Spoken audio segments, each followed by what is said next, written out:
Greeson, and I do ceramic sculptures. I use paper clay most of the time because it works out really well with all the little details I have, because the clay sticks to itself more easily. I'm from Kansas City, and I've been an interior designer for over 30-some years, so that's been my love. And the business for me has changed in the last few years, so I started messing around with clay, which was a real challenge at first. When I was little, I sit around and make bakeries out of clay with little tiny cherries under the pie crust that nobody ever saw. Clearly I had not enough to do.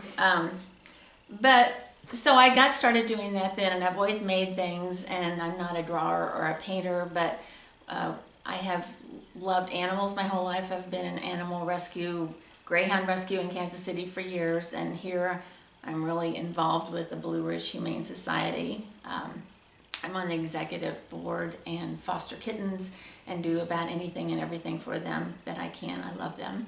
And I love fashion, and always that was always a big part of my business. I thought if I didn't look like I could pull myself together, why would I pull your house together? That was my excuse for being a clothes horse. And I love color, and my mom was a gardener, so I grew a lot of flowers with her, so I love flowers.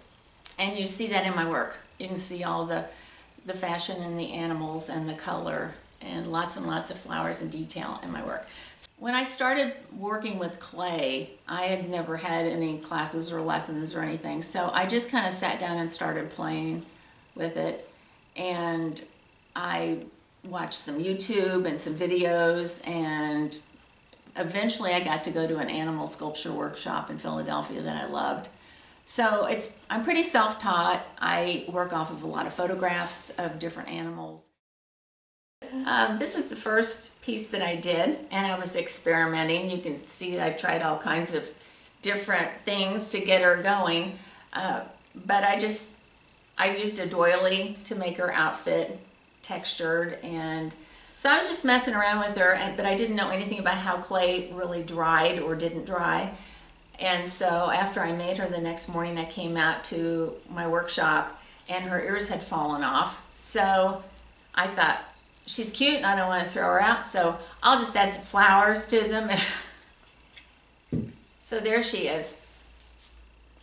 When I did the first artist studio tour, I had a lot of people come in and look at the pieces and laugh with the pieces and really enjoyed them, and they didn't really understand, I don't think, how much work they were. So the following year, I made this display showing the different steps of how I work. So I take a big chunk of paper clay, and I make a head, and I make a body like this just as a base. Of course, her head fell off and broke. And then here's the piece finished. I'm finished carving it, but it's not been fired yet. And then this is after her first firing. And then after that, that's when I paint her with the glazes. Fire her again, and then this is the final piece. So there are a lot of stages. There's a lot of drying times. If you don't let a piece dry completely, it can blow up in the kiln and take everything out in the whole kiln with it, which happened. So I've learned. My husband, Don Greeson, is an artist, and he helped me understand how the pose is, how the weight changes and shifts when someone moves, and he helped me get some motion into my pieces. So here are some of the pieces that I have today that I've put together. So each one has a story. I start off with an idea, and as I keep working, I add more details, and in my head I think I develop more and more of a story. Got the opera singer with an attitude. She's definitely one of my favorite pieces. So this miner here, I went to Mass General store with my grandchildren and got the rock, fool's gold, I guess. And my husband suggested, why don't you do a lizard that's a miner with it? So this is what I created there. It's just a variety of things in my imagination.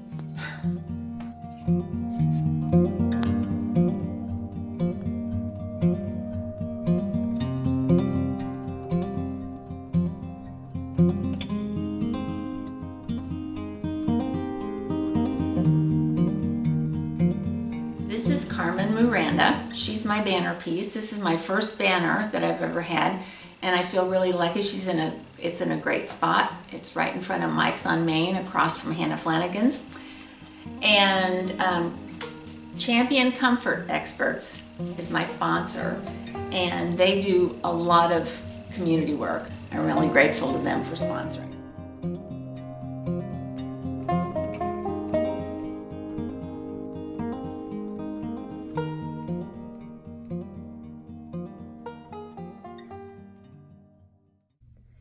Champion Comfort Experts is so excited to be able to sponsor one of the beautiful art banners this year because as a company, we believe in the power that art has in our local community, in our nation, and as our state as a whole. We are so excited to be able to help with this opportunity.